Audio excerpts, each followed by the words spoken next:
না দেখেন ও রাজশাহীর সাথে আমরা একটা ম্যাচ কিন্তু সিলেটে জিতেছি। টিম স্কোর 160+ হলে খুব ভালো গেম হতো।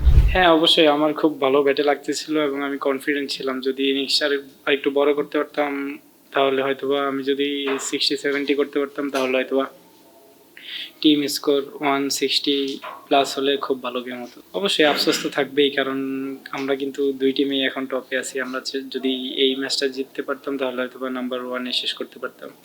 সো এখন আরেকটা ম্যাচ আছে আমাদের, আমরা লুক ফরওয়ার্ড দেখি নেক্সট ম্যাচটা যদি জিততে পারি তাও আমরা 1-2-তেই থাকবো।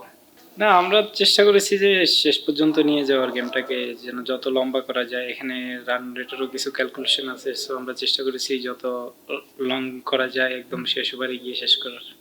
না, টপ 1-2-তে থাকলে আমাদের জন্য দুইটা অ্যাডভান্টেজ পাবো সেমিফাইনালে। সো আমরা বলবো আরেকটা ম্যাচ আছে, আমরা যদি ওটা ভালোভাবে ফিনিশ করতে পারি তাহলে আমরা টপ 2-তেই থাকবো। ও বলবো যে ও ভালো ব্যাটিং করতেছিল। ওই ওভারটাতে যদি আরেকটু কনসিডার করা যেত তাহলে হয়তো বা খেলাটা অন্যদিকে যাওয়ারও চান্স থাকতো। ও হয়তো বা ওই ওভার অফ স্পিনার দেখে রাইট হ্যান্ডি ব্যাটসম্যান টার্গেট করেছে আর কি। না দেখেন ও রাজশাহীর সাথে আমরা একটা ম্যাচ কিন্তু সিলেটে জিতেছি।